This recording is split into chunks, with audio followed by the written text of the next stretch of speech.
Today we're going to talk about the narrative arc of Among the Hidden and also have an analysis of chapters 26 through 27.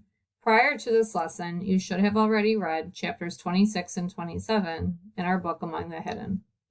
Narrative arc is also sometimes called a story arc, and you probably are used to hearing it being called a story arc from 5th and 6th grade. Narrative arcs, or story arcs, can also sometimes be called plot outlines. They are the chronological construction of a plot in a novel or story. In every single plot, you have a basic beginning, a basic middle, and a basic end. But there's some terminology within that basic beginning, middle, and end to show the total narrative arc of a story.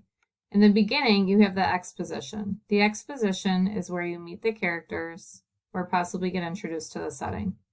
Then there's an inciting incident, and this is where the action in the plot starts to take off. A lot of times we also correlate inciting incident with an initiating conflict.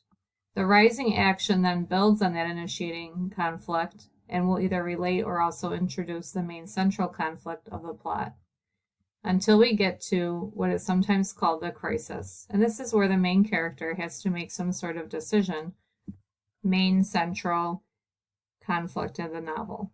Then we get to the climax, and the climax is the turning point for the main character with that central conflict. After that, we have our falling action, and these are the events that happen after the climax, leading to our resolution, which is how the story's plot ends.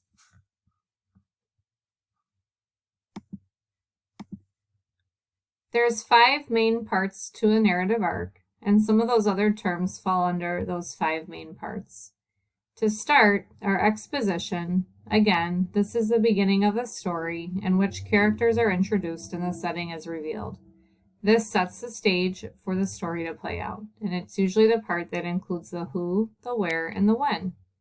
And like we said previously, but to give you a more formal definition, that inciting incident is the event that puts the protagonist right into the plot of the story. And oftentimes that correlates with the initiating conflict of our plot. For a formal definition for rising action, that is a related series of incidents in a plot that build toward the point of greatest interest. And we see that point of greatest interest coming as a result of the crisis, which is the point of decision making for the main character, also called the protagonist, and then the climax, which is the turning point of the plot. Then we have our falling action.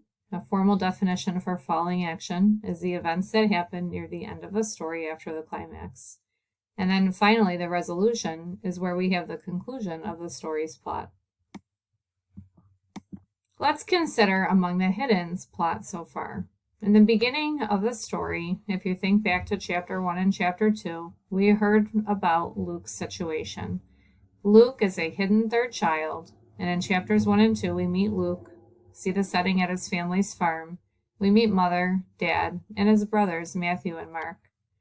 For an inciting incident, again, this relates to our initiating conflict, the trees are cut down behind Luke's house, and Luke has to become a hidden third child solely inside his house, instead of at least before where he had gotten to go outside and play in the barn and help out with the family farm. Being stuck inside the house starts off our character's central plot. And during the rising action of the story, we learn more and more about Luke's frustrations and struggles with being a hidden third child. In the first 8 chapters of the novel, Luke is trying to rebel a little bit against his parents' rules by going into the kitchen when the shades are drawn, and at one point even attempting to bake bread to try to help his mother out. Every time he tries to do something helpful, he gets yelled at and told that he just has to hide in the attic. One day, when hiding in the attic, he sees Jen. He didn't know Jen, of course, at first. Jen is a hidden third child in the sports family house across the street. But once he sees a child's face in the window, he begins to become convinced that somebody definitely lives there who isn't supposed to.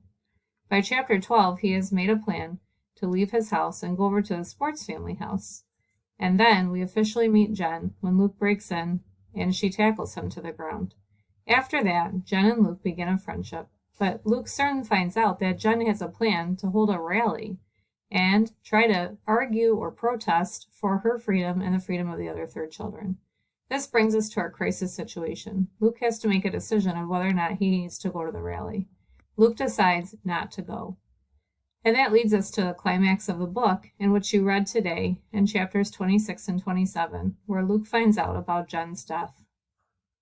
From this point forward, we'll be going into the falling action and then finally finishing the book with a resolution. Today, in the chapters that you read, let's review the major events of chapters 26 and 27. In chapter 26, Luke finally can't stand not knowing what happened to Jen any longer. After she left to go to the rally, he hasn't heard from her. He tries to watch, out the window. He tries to listen to the radio to see if there's any news of the rally, but there's nothing. So he finally risks running over to her house, and he has to break in to get inside. Before, he just kind of went through the screen, and he unlocked the door and let himself in, but this time he had to go a step further and break a window. He runs immediately over to the family's alarm system and has to press a series of colored buttons to turn it off. He then starts to search the house. He can't find her anywhere, so he eventually logs into her computer and goes to the hidden chat room that Jen had showed him for the third children. Usually when the chat room window pops up on the computer, there's a bunch of, he calls, friendly banter, words going back and forth between the different kids in the chat room. But today, the chat room's empty, so Luke types in it and asks if anyone is there. No one answers, and then he hears a voice behind him. Now, the author does a really good job leaving us on a major cliffhanger and goes right into chapter 27, where the voice behind Luke turns out to be Jen's dad. And Jen's dad is pointing a gun right at Luke. Luke has to calm down Jen's dad and explain who he is. Jen's dad does calm down, lowers a gun, and eventually explains to Luke what happened to Jen. Turns out that Jen was shot and killed at the rally by the government. Jen had thought that there would be about 1,000 kids at the rally, but Dad reveals that only about 40 showed up. All 40 were killed. Dad says that as a government employee, he was allowed to see the body, but they couldn't even bury Jen in the family plot. They couldn't tell anybody why they had been so sad, because they had to pretend that Jen never existed, since she's an illegal third child. Toward the end of the chapter, Jen's dad then reveals to Luke how much danger he is in now that he had signed into the chat room. Jen's dad says that the population police are following leads from the rally, so it might take a day or two before they notice that somebody logged into the chat room and trace it back to Jen's house.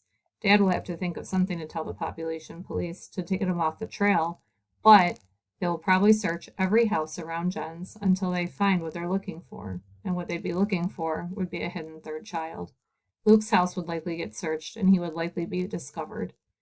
Luke starts to feel very panicky and wonders how Jen's dad knows this. Jen's dad reveals that he knows this because he works for the population police. And like the author is so good at, the chapter ends on a cliffhanger. Today, you will write a discussion post by posting on our Among the Hidden discussion post channel in Teams. I would like you to react to the new information that we learn in these 2 chapters. You can tell me something that you think about what happened to Jen. Were you surprised to hear that she died? Were you surprised to hear how she died? Why or why not? Or you can comment on all these things or just pick 1 or 2. What do you think of our new character, Jen's father? Do you predict that he'll end up helping Luke? Or do you think he'll end up making things worse for him? Why? As always, if you don't have the internet, you should be typing your answers on a separate Word document, saving it, and then copying and pasting it onto your ATH discussion post channel on your next in-person learning day. If you have the internet, you can do a discussion post right now, but if you need to be on the school's internet, just putting it on that separate Word document will allow you to copy and paste it quickly when you're back on the school's internet. Have a great day, and as always, send me a chat if you have any questions.